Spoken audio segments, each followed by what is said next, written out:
दोस्तों, अगर आप भी ऋषभ पंत और सूर्य कुमार यादव को दुनिया का सबसे खतरनाक खिलाड़ी मानते हैं तो हमारी इस वीडियो को लाइक जरूर कीजिएगा। दोस्तों, आज भारत और बांग्लादेश के बीच 3 मैचों की टी20 सीरीज का पहला और सबसे इंपॉर्टेंट मुकाबला खेला गया और इस मैच में तो रोमांच की सारी हदें ही पार हो गई। जहां अंतिम गेंद तक ये पता लगा पाना नामुमकिन था कि कौन सी टीम बाजी मारेगी। जहां बांग्लादेश के 246 रनों के जवाब में भारत के विध्वंसक बल्लेबाजों कप्तान सूर्या से लेकर यशस्वी जायसवाल और रिंकू सिंह का तूफान देखने को मिला। तो ऐसे में आज हम आपको इस वीडियो में बताएंगे भारत और बांग्लादेश के बीच पहले टी20 का रोंगटे खड़े कर देने वाला पूरा हाईलाइट्स, जिसपे कौन बाजी मार पाया, क्या रिंकू और सूर्या मिलकर टीम इंडिया को जीत दिला पाए, इन सभी के सवालों के जवाब इस वीडियो में आपको मिलेंगे। तो आप इस वीडियो को अंत तक जरूर देखिएगा। लेकिन इससे पहले अगर आप भी टीम इंडिया के बहुत बड़े फैन हैं तो आप इस वीडियो को एक लाइक जरूर कर लीजिएगा।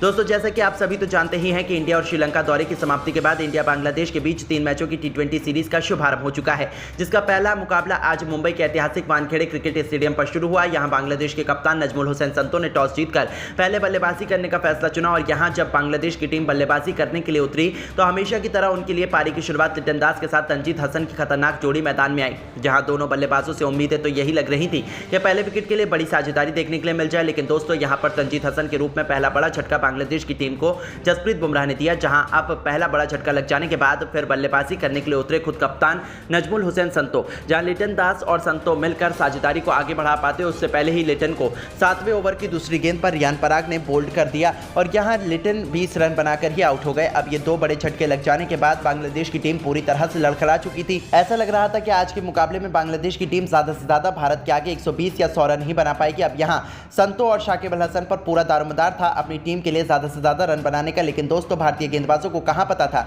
कि ये दोनों बल्लेबाज मिलकर आज अपनी टीम की किस्मत को चमकाने वाले हैं। जी हां दोस्तों, हुआ ये कि संतो ने ताबड़तोड़ बल्लेबाजी अपनी जैसी जारी रखी उसी तरह का ढंग शाकिब ने भी दिखाया। जहां दोनों बल्लेबाजों ने मात्र 37 गेंदों में ही 72 रनों की साझेदारी कर डाली।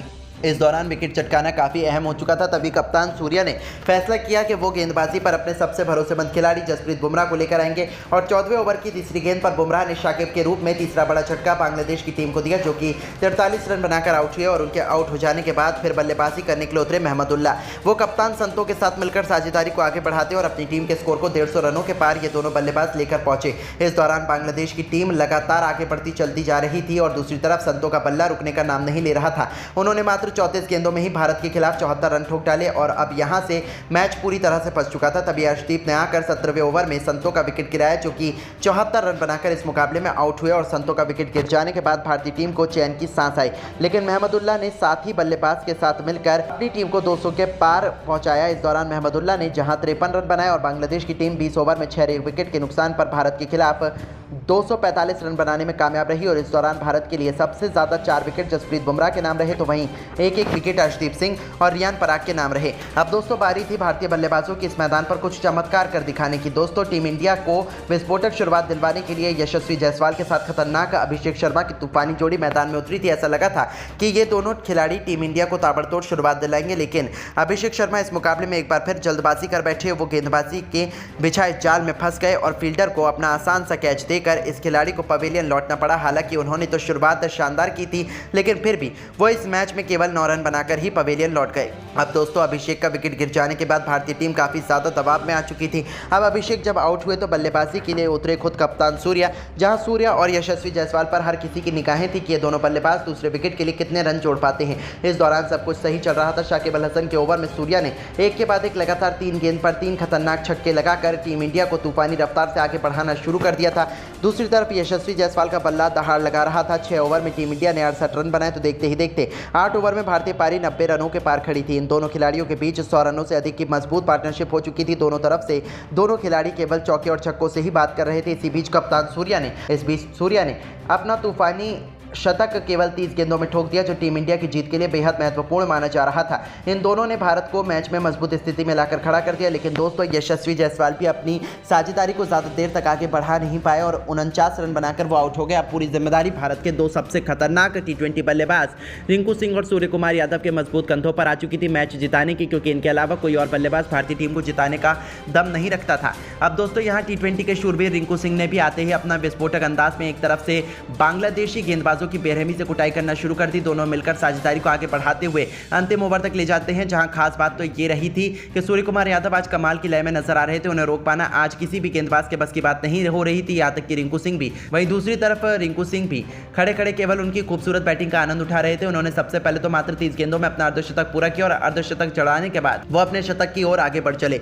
इस दौरान अंतिम ओवर तक जब मैच पहुंचा तो भारत को मुकाबला जीतने के लिए 6 गेंदों में 21 रनों की दरकार थी। अब स्ट्राइक पर रिंकू सिंह थे। बांग्लादेश की तरफ से अंतिम ओवर लेकर आए थे मुस्तफिजुर रहमान। अब यहां पहली गेंद मुस्तफिजुर ने यॉर्कर लेंथ पर डाली, जो कि रिंकू से पूरी तरह से मिस हो गई और कोई रन नहीं मिला। अगली गेंद पर रिंकू ने 2 रन भागे और फिर यहां से भारतीय टीम को 4 गेंदों में 19 रनों की दरकार थी। रिंकू अभी भी स्ट्राइक पर मौजूद थे और दोस्तों रिंकू शॉट लगाने की कोशिश तो बहुत कर रहे थे, लेकिन उनके बल्ले पर गेंद टच ही नहीं हो पा रही थी, जिसके चलते यहां बांग्लादेश की टीम पूरी तरह से फुल फॉर्म में थी कि वही इस मुकाबले को जीतेंगे। लेकिन दोस्तों जैसे तैसे करके तीसरी गेंद को लेग साइड की तरफ खेलकर रिंकू ने 1 रन भाग लिया और अब स्ट्राइक पर आ गए हमारे सबसे बेस्ट अभी तक के फिनिशर खुद कप्तान सूर्या।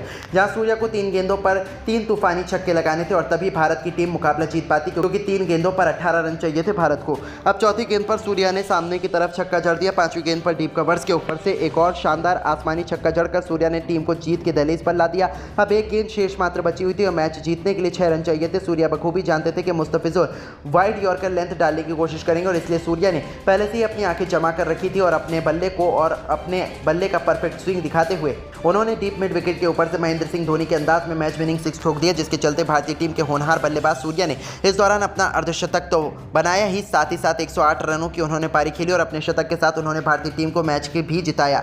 बाकी इस मुकाबले में रिंकू के बल्ले से 48 रन निकले। हालांकि दोस्तों हम आपको बता दें कि भारत और बांग्लादेश के बीच खेला गया ये पहले T20 से ठीक पहले अभ्यास सत्र का मुकाबला था, जिसमें भारतीय टीम की जीत हुई। बाकी अब आप सभी की क्या राय है भारतीय टीम की ऐसी बल्लेबाजी और गेंदबाजी को देख लेने के बाद, और आप टीम इंडिया को 10 में से कितने नंबर देना चाहोगे? अपनी कीमती राय हमें नीचे दिए गए कमेंट बॉक्स में जरूर दीजिएगा और ऐसी शानदार खबरों के लिए हमारे इस चैनल को जरूर सब्सक्राइब करें। धन्यवाद। दोस्तों बांग्लादेश के खिलाफ टीम इंडिया को तीसरे वनडे में जब आखिरी 6 गेंदों पर चाहिए थे 18 रन, बल्लेबाजी पर थे कप्तान हिटमैन रोहित शर्मा के साथ ऋषभ पंत। आग उगलने को तैयार थे मुस्तफिजुर रहमान। फिर अंतिम ओवर में हुआ ऐसा घमासान, कांप उठा पूरा क्रिकेट जगत। तो आखिर कैसे तीसरे वनडे में बांग्लादेश ने पलटवार से भारत को हक्का बक्का कर दिया? ऐसा क्या हुआ अंतिम गेंद तक खेले गए इस मुकाबले में जिसने क्रिकेट इतिहास को पलट दिया? किसने लगाया है इस मुकाबले में मैच विनिंग छक्का? कौन बना जीत का सबसे बड़ा हीरो? दिलों की धड़कनें कई गुना बढ़ा देने वाले इंडिया बांग्लादेश के बीच खेले गए इस रोमांचक अंतिम वनडे की पूरी हाईलाइट का वीडियो हम आपको दिखाएंगे। लेकिन उससे पहले आपको क्या लगता है कि विराट कोहली, रोहित शर्मा और ऋषभ पंत में से कौन सबसे खतरनाक बल्लेबाज है? अपनी कीमती राय हमें नीचे दिए गए कमेंट बॉक्स में जरूर दीजिएगा। दोस्तों जब विश्व क्रिकेट की 2 सबसे बड़ी टीमें बांग्लादेश और भारत एक दूसरे के आमने सामने हो, तब मुकाबले में रोमांच तो पहले ही अपनी सभी हदों को पार कर चुका होता है। ऐसा ही हमें एक बार फिर देखने को मिला, जहां दोनों टीमों ने एक मुकाबला अपने नाम कर सीरीज को बराबरी पर रखा हुआ है। वहीं अब सीरीज के अंतिम वनडे मुकाबले में अपनी लाज दांव पर लगाकर सितारों से सजी बांग्लादेश की टीम जब टीम इंडिया के सामने उतरी, तब ये घमंडी टीम जीत हासिल करना चाहती थी। उन्हें लगा था कि वानखेड़े स्टेडियम में वो भारत को हरा सकते हैं, लेकिन उनकी उम्मीदों पर पानी फेरते हुए रोहित और कोहली के विध्वंस के बाद ऋषभ पंत का बल्ला इस कदर गरजा कि बांग्लादेश के साथ साथ करोड़ों क्रिकेट प्रेमियों की रूह कांप गई। दोस्तों इस महामुकाबले में भारतीय कप्तान रोहित शर्मा ने टॉस जीतकर बांग्लादेश को पहले बल्लेबाजी करने का न्योता दिया और उनका यह मास्टर प्लान काम कर गया। गेंदबाजी करने आए जसप्रीत बुमराह और मोहम्मद सिराज ने अपनी आग उगलती हुई गेंदबाजी से वानखेड़े स्टेडियम में ऐसा तहलका मचाया कि 100 रनों के भीतर बांग्लादेश ने अपने 4 बल्लेबाज गंवा दिए थे। ऐसा लगा था कि बांग्लादेश शायद 200 रन भी ना बना पाए, लेकिन इस मुश्किल की घड़ी में अपनी टीम के लिए सबसे बड़े हीरो बन गए उनके कप्तान शाकिब अल हसन। जी हां दोस्तों, इस खिलाड़ी ने भारतीय टीम को जमकर खून के आंसू रुलाए। अर्शदीप से लेकर सिराज, कुलदीप सभी की जमकर पिटाई करते हुए वो नजर आए। इस बल्लेबाज ने केवल 98 गेंदों में 113 रनों की अद्भुत पारी खेली, जिसे उन्होंने 10 चौकों और 6 खौफनाक छक्कों से सजाया था। तो वहीं अंत में उतरे मुश्तफिकुर रहीम ने भी अर्धशतक जड़कर बांग्लादेश को 50 ओवरों में ही 312 रनों तक पहुंचा दिया था। बांग्लादेश के फैंस तो इतना बड़ा लक्ष्य देखकर अभी से जश्न मना रहे थे। उन्हें लगा था कि यहां तक पहुंचना भारत के बस की बात नहीं है, लेकिन असली तबाही तो अभी आने वाली थी। जी हां दोस्तों, अब इस लक्ष्य को जल्द से जल्द हासिल करने विस्फोटक भारतीय कप्तान रोहित शर्मा के साथ भारतीय टीम के प्रिंस शुभमन गिल की खतरनाक जोड़ी मैदान में उतरी थी। अपने करियर के सबसे शानदार फॉर्म में चल रहे शुभमन गिल ने शाकिब के ही अंदाज में बांग्लादेशी गेंदबाजों को हारे हाथों लिया। वापसी के साथ ही टीम इंडिया की क्लासिकल जोड़ी गिल और रोहित के बीच एक खतरनाक ओपनिंग पार्टनरशिप हुई। जीत की नींव बिछा दी गई थी। पहले 6 ओवर में ही इन दोनों खिलाड़ियों ने अपनी विस्फोटक बल्लेबाजी से 50 रनों की ओपनिंग पार्टनरशिप बनाकर बांग्लादेश के खेमे में तहलका मचा दिया था। हालांकि गिल धमाकेदार शुरुआत के साथ 36 रन बनाकर आउट हो गए। लेकिन उसके लिए उन्होंने केवल 29 गेंदें ली थी, जिसमें उन्होंने 4 चौके और एक तूफानी छक्का भी चढ़ा था। उनके आउट होने के बाद रोहित और किंग कोहली ने भारतीय पारी को आगे बढ़ाना शुरू किया। इन दोनों के कंधों पर अपनी टीम को यहां से जीत की दहलीज तक ले जाने की बड़ी जिम्मेदारी थी और बांग्लादेश के सभी खूंखार गेंदबाजों की जमकर पिटाई करते हुए इन दोनों बल्लेबाजों ने भारतीय टीम को मुकाबले में बहुत अधिक मजबूत स्थिति में पहुंचा दिया था। जी हां दोस्तों, हिटमैन ने केवल 52 गेंदों पर 56 रन ठोक दिए, जिसमें उन्होंने 6 चौके और एक छक्का भी लगाया था। तो वहीं विराट ने भी 56 गेंदों पर 52 रनों की पारी खेली थी। देखते ही देखते इन दोनों खिलाड़ियों के बीच शतकीय पार्टनरशिप ने बांग्लादेश को मैच से बाहर फेंकने की पूरी तैयारी कर ली थी। टीम इंडिया मैच में आसानी से जीत की तरफ आगे बढ़ रही थी। आखिर हो भी क्यों ना, टीम इंडिया की दिल और धड़कन रोहित और कोहली ने भारतीय टीम को 160 रनों के पार पहुंचा दिया था। इन दोनों ने बांग्लादेश की नाक में दम कर दिया था। रोहित शर्मा तो आज सिर पर कफन बांध कर आए थे। वो अकेले ही बांग्लादेशी गेंदबाजों की धज्जियां उड़ाने पर तुले हुए थे, यहां तक कि उनके विस्फोटक